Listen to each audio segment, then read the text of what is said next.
at one time they thought the calculator was going to, destroy mathematics, and that was going to Mm-hmm. be computers were going to take over. Um, like, which they already Mm-hmm. have. You go into a Walmart or McDonald's these days, computers are already taking over a lot of these jobs. I think the key is going to be, how are you going to be still creative as a writer or as a researcher, scientist, whatever field you get into academically, but still be able to use this Chat GPT as kind of like a tool, like you would a calculator, to kind of, you know what I mean? Um, Yeah. I think I agree that it's hard to say that. I feel pretty similar about the issue of AI in general too. That I used to be more convinced by the alarmist people like Sam Harris, like that book by Nick Bostrom that he mentioned, and he talked to the philosopher and author on his podcast before. That book called Superintelligence, which was basically a whole book about how AI bad, and I used yeah, to be more convinced by that.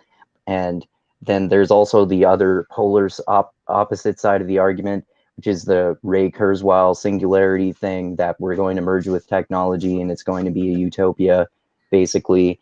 And yeah, I mean, like Chat GPT and other things like that could continue to evolve, and then it's really hard to say whether it's going to end up drastically better or drastically worse, or maybe we'll do what we've done in the past and kind of adapt to it. And yeah, you're right, like there have been panics about new technologies for like for most of human history, or at least a large portion of human history, depending on how you define technology.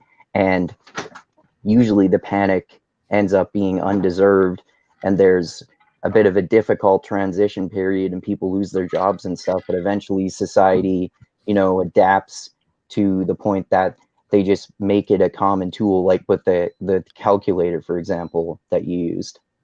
yeah. I wouldn't say I'm panicking, but I'm i'm definitely not like, saying i'm not saying that you are. i'm no, no, just no. I'm I'm not saying Yeah. that either. Yeah, I'm just saying I know what you're talking about. I know those types that are panicking, that are, pretty much think that, we're almost at Skynet here, and the Terminator is coming down the pipe. I'm not quite there yet, although I'm open to it going that way. Who knows? I don't know. I don't think Ray Kurzweil or the other gentleman you mentioned before, Oh, Nick Bostrom. Nick Bostrom. He's the guy that with the paperclip theory. Is that right? Yeah. Do you remember hearing about him? Hunter criticized him on mixed mental arts. He does No. like he does like he has some sort of like I don't know, Northern European voice, so he imitated and said basically like, well, basically you make it give it instructions to make paper clips as efficiently as possible, and it will destroy the world. You Yeah. will try to stop it, but it will destroy you.